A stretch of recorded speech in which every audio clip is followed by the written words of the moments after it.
제가 그때 유재석 형님하고도 통화를 했고 김종국 형님하고도 통화를 했고 그래가지고 통화를 한 상당히 길게 했어요. 근데 나는 그게 굉장히 안타깝더라고. 연예인들은 그걸 하거든. 제가 무슨 막 여러분들한테 거짓말하는 거 아닙니다. 진짜로 이거 찍을 수 있어. 이거 찍고 나 진짜 9살 연하 남친이 생겼는데 상대방도 결혼해서 안정적인 상황을 원해요. 전체적으로 제가 케어하고 주도해야 하는 상황인데 제가 각오를 하면 괜찮겠죠? 9살 연하 남친이면은 지금 질문해주신 분은 몇 살인 거예요? 만약에 9살 연하 남친이 나이가 20대 초반이면은 조금 고민은 해보셔야 되고 20대 중반 이상을 넘었으면은 지금 질문해주신 분도 30대 중반이실 거기 때문에 빨리 결혼을 하는 게 맞기는 합니다. 34살이세요? 조금 애매하긴 하다. 남자가 그러면은 25이네. 사귄 지가 얼마나 되셨어요? 그래도 한 1년 정도 만나보셨다면은 여성분도 이제 나이가 조금 있으시다 보니까 그냥 빨리 속전속결로 어차피 이 남자랑 결혼할 것 같다 하면은 빨리 하세요. 빨리. 어차피 아이도 낳아야 되고 하니까. 한 3개월 됐다고요?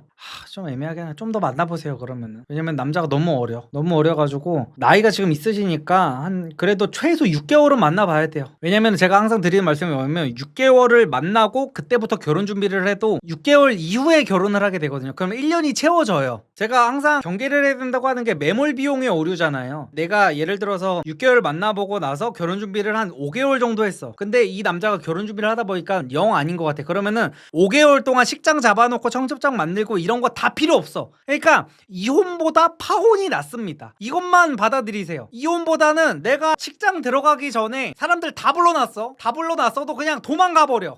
이 남자 아니다 싶으면 그게 낫습니다. 이혼보다는 파혼이 무조건 낫기 때문에 사람들이 사계절은 만나봐야 된다고 하잖아요. 근데 여자가 나이가 30대야. 지금 30대 중반이잖아요. 그러면은 6개월만 만나보고 오케이 고 한번 해봐. 우리 결혼 준비 시작해보자 라고 하는 거야. 그냥 그래 놓고서 이제 결혼 준비 한 6개월 한단 말이야. 6개월 안에 이 남자가 좀 아닌 것 같다. 지금 상대편 부모님도 만나보고 집안 대 집안으로 한번 만나보고 했는데 안 맞는 부분이 너무 많아. 이러면 그냥 그걸 깨버리세요. 그래서 어차피 1년 정도 만나보고 결혼 준비를 해도 어차피 1년 6개월 아니면 2년 이 정도의 시간이 지나야 결혼을 한단 말이야. 그래서 여자가 이제 30대가 넘었다면은 한 6개월 정도 만나보고 결혼 준비해보는 거를 저는 추천을 합니다.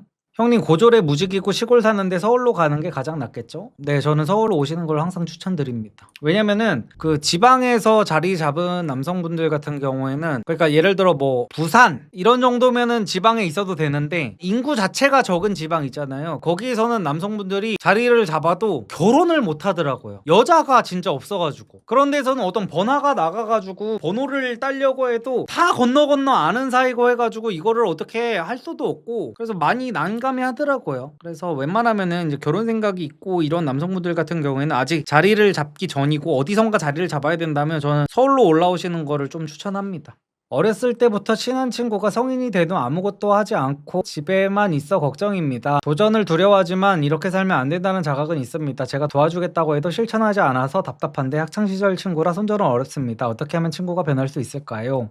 이거 제가 예전에 말씀드렸던 건데 사람들이 그런 말을 흔히 많이 하잖아요. 사람은 안 변한다 라는 말을 사람들이 굉장히 많이 해요. 저도 과거에는 조금 그런 생각을 했었는데 이제는 생각이 완전히 바뀌었거든요. 사람은 변할 수 있습니다. 그리고 사람은 다 변해요. 저도 20대 초반의 저, 20대 중반의 저, 20대 후반의 저, 그리고 지금의 저를 비교하면은 완전히 다 다른 사람들이거든요. 예를 들어 제가 유튜브 처음 시작했을 때 저만 해도 지금이랑 비교하면 완전히 거의 다른 사람이에요. 그래서 사람은 저는 바뀐다는 주의인데 사람은 어떨 때 바뀌냐면요. 내가 느껴야 돼요. 내가 바뀌어야 된다는 거를 내가 스스로 느껴야 됩니다. 스스로. 이게 사람 바꿔 쓰는 거 아니다 라는 말은 맞아. 사람이 바뀔 수는 있는데 사람 바꿔 쓰는 거 아니라는 말은 무조건 들어야 되는 말입니다. 그게 왜 그러냐면은 스스로가 느껴야 그게 바뀌기 때문이에요. 주변에서 100명, 1000명, 10,000명이 이 사람한테 너 바뀌어야 돼, 변해야 돼 해도 절대 안 바뀝니다. 사람은 스스로가 느끼지 못하면 절대 안 바뀌거든요. 그래서 아무리 친한 친구라고 해도 무슨 뭐 내가 얘를 바꿔줘야겠다 이거 다 쓰잘데기 없어. 차라리 본인이 잘 돼서 본인이 그 친구를 정말 좋아한다면 본인이 도와줄 생각을 하세요. 그 친구를 바꾸고 싶다, 무슨 얘 마인드를 바꾸고 싶다, 이 사람의 부모가 평생 말해도 안 들은 거를 친구가 어떻게 바꿔줍니까? 그러니까 그런 생각을 하지를 마세요. 그 사람이 스스로 깨닫고 바뀌려는 생각 자체를 하는 게 아닌 이상은 주변에서 절대 못 바꿉니다. 그거 다 시간 낭비예요. 그러니까 뭐 내가 친구를 어떻게 바꿔야겠다 이런 생각 절대 하지 않으시는 거를 제가 추천합니다. 서로 시간 낭비를 하는 거기 때문에. 그래서 친구를 만났을 때는 그냥 서로 좋은 얘기만 얘기만 하세요. 서로서로 그냥 농담 따먹게 하고 재밌는 얘기만 하고 게임이나 하고 여자나 만나고 그냥 그렇게 사세요. 친구 아무리 해봤자 그거 안 돼요. 친구가 무슨 마인드 잘못 갖고 있는 걸 가지고 내가 뭐 바꿔줘야겠다, 야 진취적으로 살아라, 이런 거 절대 안 됩니다. 본인이 깨닫지 못하면 절대 안 바뀌어요. 리섭님, SNL 섭외 오신다면 나가실 생각 있으십니까? 거기서 섭외가 저한테 오지도 않겠지만 와도 안 나갑니다. 여러분들이 생각하시는 것보다 저한테 예능 섭외가 상당히 많이 와요. 제가 유일하게 나갔던 게 이제 저희 와이프랑 이제 아내의 맛 나갔던 건데, 제가 거기는 왜 나갔었냐면은 그때 저희 와이프가 결혼 발표하고 나서 제가 그때만 해도 무슨 여성 혐오 유튜버 이런 프레임이 씌워져 있었을 때여서 나는 여성 혐오자가 아니다라는 거를 이렇게 와이프 지인들한테도 보여주고 걱정하시는 분들한테 보여주려고 그때 한번 나간 거고, 지금도 연애 프로그램 그 패널 약간 이런 데서도 섭외가 굉장히 많이 오고 무슨 여행 프로그램에서도 와요. 근데도 안 나갑니다. 저는 진짜로 알려지는 게 싫은 사람이에요. 진심으로. 제가 돈 벌면은 바로 유튜브부터 은퇴한다고 괜히 말하는 게 아닙니다. 그래서 저는 이게 불러도 안 나가요. 안 나가. 그러니까 연애 프로 패널도 이제 저희 와이프도 막 나가라 그러고 제 친구들도 거기 나가면은 연애 강의도 홍보되고 좋을 텐데 왜 안 나가냐 하는데, 저는 그런 거를 못해. 예를 들어 연애 패널 나가면 또 그런 거 할 거 아니야. 리섭님 연애 강의도 하시는데 상황극 한번 해봐요 막 이럴 거야. 근데 나 그런 상황극이 너무 싫어. 저는 그런 오글거려서 못하겠어. 그런 거 하면은 막 이게 사연 같은 거 읽어주다가 무슨 같이 막 패널들끼리 막 상황극 하잖아요. 난 그런 거를 오글거려서 못해. 그래서 전 그런 거 자신 없어서 저는 못 나갈 것 같습니다. 예능 나오시면 좋겠어요. 다 챙겨볼 텐데. 저는 근데 나가고 싶지 않습니다. 그리고 예능이 정말 쉬워 보이잖아요. 진짜 빡셉니다, 여러분. 저희 와이프가 작년인가 런닝맨 나갔었잖아요. 근데 제가 그 연예인들이 진짜 열심히 한다고 느꼈던 게 뭐냐면, 저희 와이프가 일단 런닝맨 촬영 날에 아침 7시인가 나갔어요. 아침 7시인가 나가서 저녁 8시인가에 들어왔습니다. 그러니까 12시간을 넘게, 아니다 이제 메이크업하고 갔으니까, 헤어 메이크업하고 갔으니까 한 10시간 정도를 촬영을 한 거죠. 근데 10시간을 촬영해서 방송이 한 1시간 정도 분량이 가 나오잖아요. 그러니까 찍을 수 있는 걸 다 찍어 놓는 거야, 진짜로. 그래서 편집해서 엑기스만 뽑아서 재밌는 것만 뽑아가지고 그 예능을 한 편을 만드는 거거든요. 그러니까 고생을 진짜 많이 하는 거예요. 저희 와이프가 그 런닝맨 나가서 저한테 전화를 했었어요. 전화를 해가지고 제가 그 통화를 한 20분 정도 했어, 진짜로. 제가 그때 그 유재석 형님하고도 통화를 했고, 김종국 형님하고도 통화를 했고, 그리고 지석진 형님하고도 통화를 했습니다, 그때. 그래가지고 통화를 한 상당히 길게 했어요. 근데 제가 그 통화를 상당히 길게 한 게 한마디 나갔습니다. 그냥 그 정도로 저도 이제 나름대로, 저희 와이프가 아무래도 방송도 나갔고 했다 보니까 제 나름대로 살리려고 막 애드립도 좀 세게 치고 그랬어. 그러니까 통편집을 당한 거지. 내가 공중파 방송의 어떤 맵기 이런 걸 잘 몰랐기 때문에 별의별 말을 다 하고, 그리고 사람들이, 나는 그게 굉장히 안타깝더라고. 막 그 런닝맨 하는 사람들이 게스트 오면은 뭔가 열심히 안 한다라고 하는데, 그게 아니라 그만큼 많이 걷어내는 거예요. 그러니까 전화 통화를, 나는 얼굴도 나오지도 않는 사람인데 전화를 내가 받았더니 서로 다 자기가 전화를 받아서 한마디라도, 연예인들은 그걸 따먹는다고 하거든. 자기 분량을 따먹는다고 해요. 그러니까 내가 우리 와이프랑 전화를 할 때 막 어떻게든 전화를 받아서 한마디라도 더 하려고. 그 사람들이 방송한 지가 10년도 훨씬 넘은 사람들이잖아. 20년도 넘은 사람들이란 말이에요, 방송 경력이. 근데도 그런 베테랑들도 한마디라도 방송에 더 나오고 싶어가지고, 야 나 바꿔봐 해가지고 계속 받아가지고 말을 끊임없이 하더라고. 그래서 야, 이 사람들 진짜 프로구나. 그렇게 해가지고 나오는 게 1시간짜리 예능이다. 그래서 그런 걸 보면은 확실히 세상에 쉬운 일이 없어요, 쉬운 일이. 리섭님, 유명인이 과거에 학폭을 했다는 이유로 사회적으로 매장당하는 게 맞는 건가요? 분명 잘못했지만 어릴 적 철없을 때 일어났던 일이고 사과하는 사람도 많은데 과거를 되돌릴 수도 없는 거고 사회적으로 매장시키는 모습이 심한 것 같아서요. 어떻게 생각하시나요? 이거는 근데 제가 매번 항상 제 스탠스는 똑같은데, 저는 방송에 나오는 사람들한테 약간 도덕적인 그런 거를 딱히 기대하지 말라는 주의입니다, 저는. 그래서 저는 그냥 가수는 노래를 잘하면 되고 배우는 연기를 잘하면 되고 개그맨은 웃기면 된다는 그런 주의예요, 저는 그냥.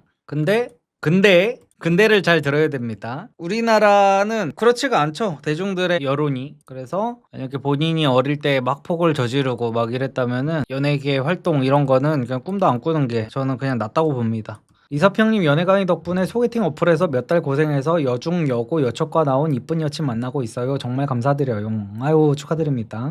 리섭님, 저는 여자 27, 남자친구는 31살입니다. 415일 정도 사귀었는데 남자친구랑 커플링하고 싶어요. 먼저 하자고 하면 부담일까요?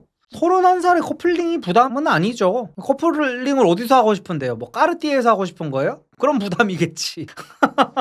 근데 그냥 기본적인 몇십만 원 수준 정도의 커플링이면은 31살 정도면 충분히 할 수 있죠. 이섭님 예전에 아웃바운딩 콜센터 알바를 하신 게 큰 도움이 됐다고 했는데 일상생활 어떤 부분에서 도움이 많이 되신 건가요?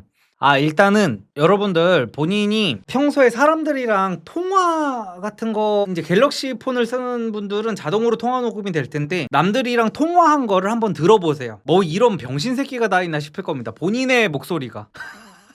근데 콜센터를 한번 들어가잖아요. 내 목소리가 어떤지 모르고 콜센터를 들어가가지고 막 이렇게 아웃바운딩을 한단 말이에요. 그러면은 한 건도 성사를 못 시킵니다. 처음에 가면은 진짜로. 그러면은 이제 팀장님이 불러요. 리섭씨 일로 와보세요 이럽니다. 소환을 당해요. 진실의 방으로 소환을 당합니다. 그러면 거기서 저한테 헤드셋을 씌워줘요. 헤드셋을 씌워주고 제가 고객이랑 통화한 거를 그대로 들려주는데 막 미쳐버리겠어. 항마력 딸려가지고 내가 내 목소리를 못 듣습니다. 진짜 뭐 그런 병신이 다 있나 싶어.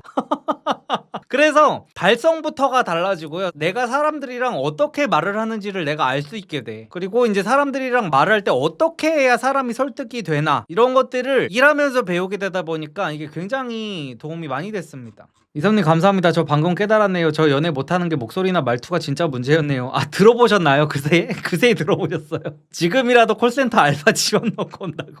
아니 나 때문에 콜센터 사업이 호황이겠어. 아주 다 콜센터를 한다 그래가지고. 근데 본인이 막 좀 먹고 살만 하다 싶으신 분들은 그냥 자체적으로 통화 녹음 같은 거를 직접 들어보셔가지고 자체 교정을 하셔도 됩니다. 그리고 사실은 스피치 학원 다니는 게 제일 좋죠. 스피치 학원. 여유가 내가 좀 된다 싶으면 스피치 학원에서는 이제 전문 강사분들이 표정이나 어떤 눈빛 이런 것까지 다 교정을 해주기 때문에 어느 정도 여유가 되시는 분들이라면 스피치 학원을 다니시고 내가 여유도 없고 어차피 알바를 해야 된다 싶으신 분들 같은 경우에는 이제 콜센터를 다니는 게 좋겠죠. 이선님 지하철 버스에서 번따 할 때 메모장에 멘트 써서 쓱 들이밀면서 미스 띄는 표정으로 접근하는 거 어떻게 보나요? 병신 같다고 봅니다. 그냥 따라 내리세요. 그 정도로 내가 버스에서 번호를 물어보고 싶을 정도로 마음에 드는 여자가 있다면은 그냥 따라 내리세요. 형님 출산 축하드려요. 너무 행복한 가정 부럽습니다. 감사합니다. 그리고 형님 강의 정주행 3번 하고 이런저런 도전해보고 있는데 도움 많이 받고 있고 제가 여성분 숫자를 조절해야 하는 상황이 신기하네요. 그리고 덕분에 좋은 분이랑 잘 이어지고 있어요. 감사해요. 축하드립니다. 사회 초년생인데 사무실에서 대변 보고 나올 때 사람들 마주치는 게 창피한데 이거 극복할 방법 있나요? 그냥 무덤덤하게 나오면 되는.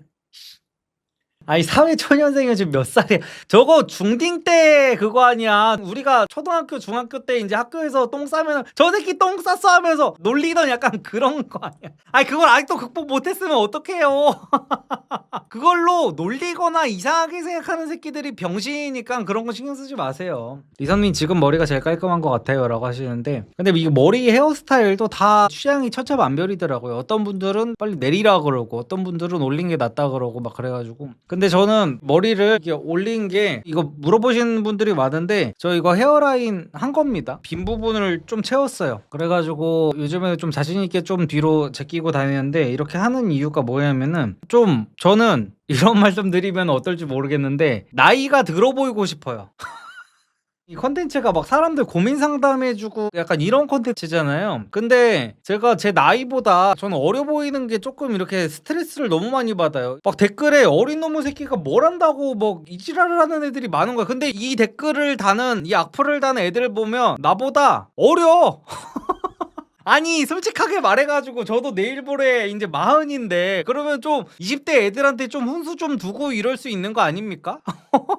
또 그 20대 애들이 나한테 훈수를 듣고 싶대잖아. 그러면은 그냥 나는 나보다 한 절반 산 애들이야 인생을. 나는 40살 가까이 살았고 한 20살 먹은 애들이 나한테 훈수를 듣고 싶어하면 그 정도는 훈수를 둘 수 있잖아. 근데 사람들이 이 어린 놈의 새끼가 지도 뭘 안다고 훈수를 두고 있냐 막 이런 게 너무 짜증나가지고 나이를 들어 보이게 하는 게 좀 좋을 것 같아서 일부러 조금 맞박도 까고 좀 이러고 있습니다. 리선님 튀는 머리 하지 말라고 하셨는데 포마드 머리도 튀는 머리일까요? 아니요, 포마드 정도는 튀는 머리가 아니죠. 제가 말씀드리는 건 막 염색하고 아니면은 막 무슨 막 옆에를 완전히 다 밀어버리고 막 비대칭 컷 이런 거 있잖아요. 뭐 그런 거 말씀드리는 겁니다. 이섭님도 다운펌 꾸준히 하시나요? 저 꾸준히 하죠. 지금 할 때 됐어요. 구레나루가 조금 이렇게 뜨고 있어가지고. 근데 저는 다운펌은 웬만해서는 미용실에서 잘 안 합니다. 이번에 한번 다운펌 미용실에서 했는데 보통은 그냥 집에서 해요. 돈 아까워가지고. 다운펌을 한 2주에 한 번은 해야 되거든요. 제대로 하고 다니려면은. 근데 2주에 한 번씩 다운펌을 하기가 저는 돈이 좀 많이 아깝더라고요. 그래서 그냥 다운펌 약 인터넷에서 사가지고 집에서 그냥 해버립니다.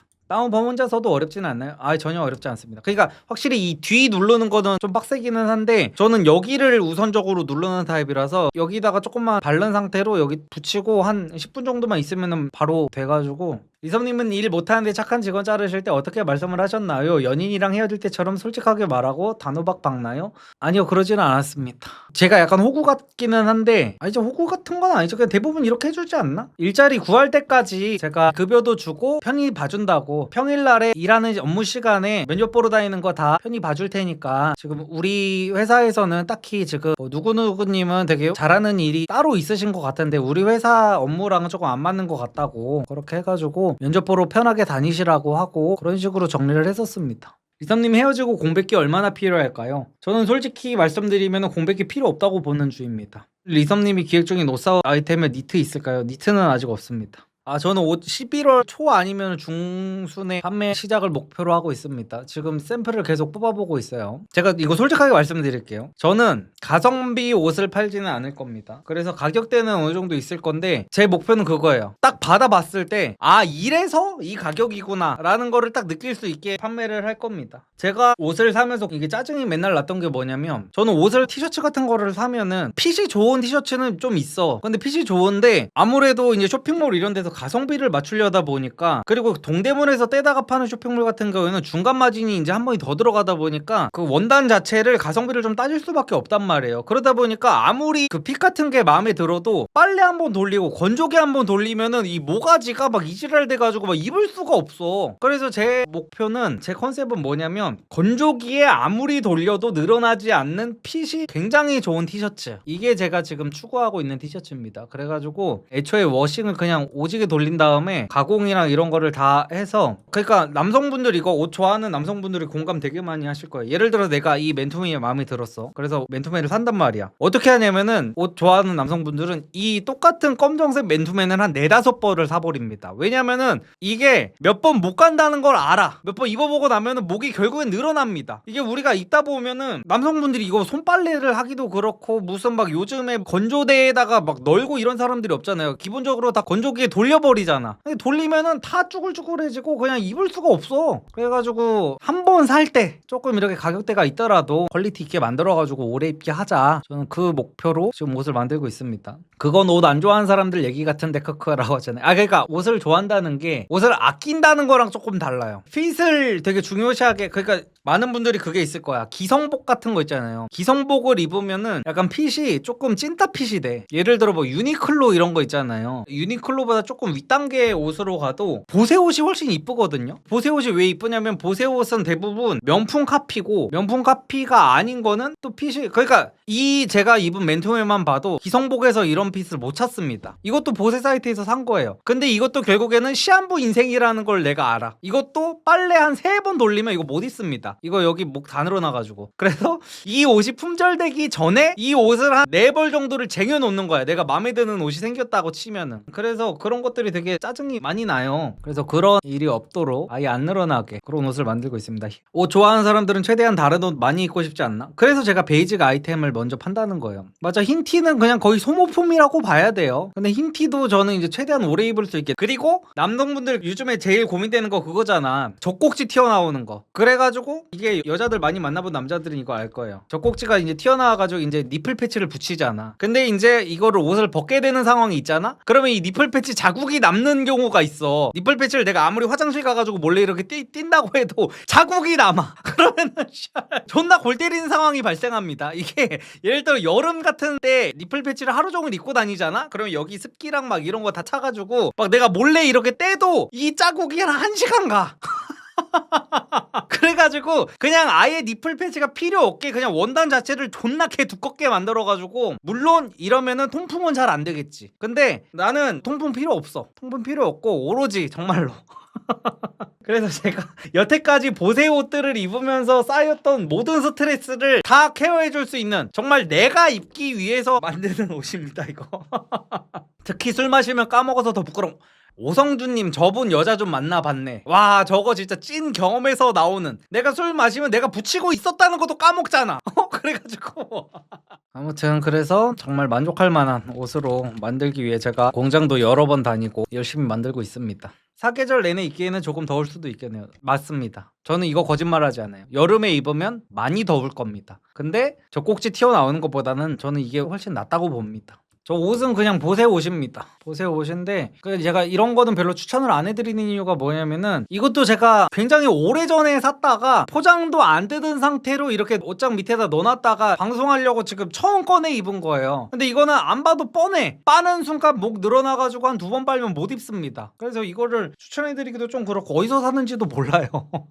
그래서 제가 안 늘어나는 옷을 만들고 있다고 말씀을 드렸던 거예요. 이섭님, 출시할 의류 색상을 좀 다양하게 내시나요? 옷살 시즌이라서 무신사 보고 있는데 저는 핏도핏인데 얼굴톤과 어울리는 색의 옷을 중요하게 보거든요. 근데 일단은 처음 시작하는 단계여가지고 일단은 기본 컬러부터 할 생각이에요. 이제 겨울이잖아요. 제가 출시 타이밍을 조금 늦게 잡아가지고 여름에 만약에 제가 출시를 했으면은 조금 이렇게 색깔을 다양하게 했을 텐데, 그 기본으로 이너로 입을 수 있는 검정색, 흰색 약간 이 정도로 처음에는 가고, 그 다음에 코트나 아니면 그 아우터 이 정도로 빨리 넘어가려고 기본 티셔츠 같은 경우에는 그냥 기본 색상만 할 생각입니다, 처음에는. 그리고 이제 봄, 여름 정도 됐을 때 컬러를 추가할 것 같아요. 비비드한 컬러감 약간 이런 거는. 오버핏인가요? 당연히 오버핏입니다. 제가 매번 말씀드리지만 평균적인 한남들은 이쁜 옷을 입으려는 것보다 자기의 저주받은 신체를 조금이라도 저주를 안 받아 보이게 입는 게 저는 가장 최우선이라고 생각하는 사람이어가지고, 그러니까 대한민국 남성의 한 85% 정도는 대가리가 존나 크거든요. 그래서 저는 그 대가리 큰 남자들의 그 체형을 보완할 수 있는 핏으로 만들고 있습니다. 리섭님, 저는 머리가 작은 편이지만 리섭님이 판매하시는 티셔츠 어울릴까요? 더 작아 보이겠죠. 머리는 작을수록 좋습니다. 리섭님, 주 6일 동안 가족 치킨집에서 일만 하는데 여자 만날 생각은 포기하는 게 좋겠죠? 주 6일 가족 치킨집에서 일을 하신다고? 그 치킨집을 물려받으실 생각이신가요? 근데 굉장히 효자시네요. 근데 결혼 정년기라면은 부모님께 말씀드려가지고 이거는 조금 시간 조절을 하는 게 좋으실 것 같네요. 근데 주 6일을 16시간 근무 막 이런 거는 아닐 거 아니에요. 저도 20대 때 막 투잡, 쓰리잡 무조건 했다니까요. 근데도 여자 만날 수 있어요. 그러니까 그 생각을 버려야 돼. 내가 일하는 날은 아무것도 못한다라는 생각을 좀 버려야 돼. 퇴근하고 친구들이랑 만나서 번화가 나가면 돼요. 리섭님, 강의 잘 보고 있습니다. 제가 옆부서 30세 여자한테 관심이 있습니다. 잘 꾸미고 귀티나는 여성인데 상대가 조용한 성격의 사람이어서 직장 내 동료들도 그 여자의 애인 유무를 알고 있는 사람이 없습니다. 프사도 가족여행 프사인데 애인 유무 알아내는 방법 있을까요? 이거는 그냥 근데 옆부서면은 말을 섞을 일이 있나요? 휴게 장소 이런 데서? 지금 사이가 어떤 정도의 사이예요? 그 사람은 이 질문자분을 아는 상태예요? 아니면 서로가 이제 인사 정도는 하는 사이예요? 아니면 회식 때라도 이렇게 같이 술이라도 한잔 할 수 있는 상태예요? 아주 적다고요? 서로 선물 주고받은 사이긴 한데 서로 선물은 어떻게 주고받았어요? 보통은 이것도 약간 그 올드스쿨한 방법인데, 약간 그런 거지. 주말에 뭐 하세요? 남자친구 만나러 가나 봐요? 막 이런 식으로 하는 거예요. 화장법을 바꿨다든지 머리 스타일을 바꿨다든지 하면은 남자친구가 그런 스타일 좋아하시나 봐요. 이런 식으로 하면은 보통은 아니 그냥 제가 바꾸고 싶어서 바꿨어요 라고 하면 남자친구 있는 거예요. 근데 남자친구 없으면 남자친구 없어요 라고 먼저 합니다. 그럼 남자친구 없는 거죠. 리섭님, 감사해요. 리섭님 강의 보고 연애 성공해서 올해 12월 달에 결혼을 합니다. 24살에 5살 많은 누나랑 결혼해요. 체력 좋을 때 아기를 키우려고요. 혹시 신혼생활이나 부부생활 꿀팁이 있을까요? 다시 한번 리섭님께 감사드려요. 아이고, 축하드립니다. 신혼생활이나 부부생활 꿀팁?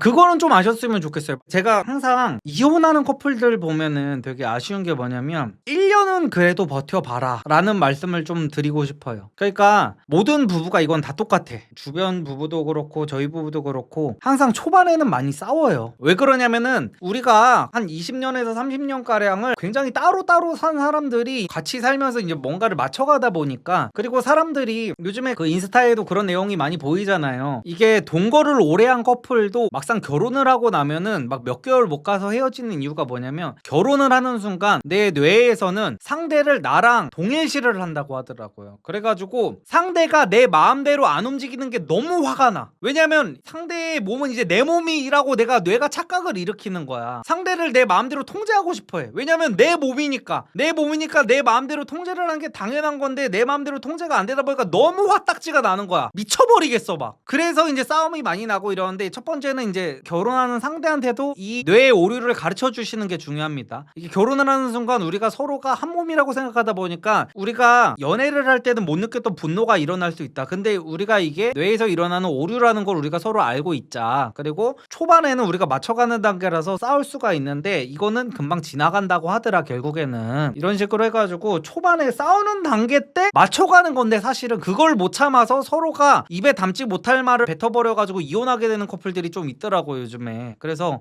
1년은 조금 버텨보시는 거를 추천드립니다. 아무리 많이 싸우고 그래도. 저랑 저희 와이프는 이제 거의 안 싸우거든요. 마지막으로 싸운 게 언젠지도 기억이 안 나. 진짜 제가 무슨 막 여러분들한테 사이 좋아 보이려고 무슨 거짓말하는 거 아닙니다. 진짜로 이거 찍을 수 있어.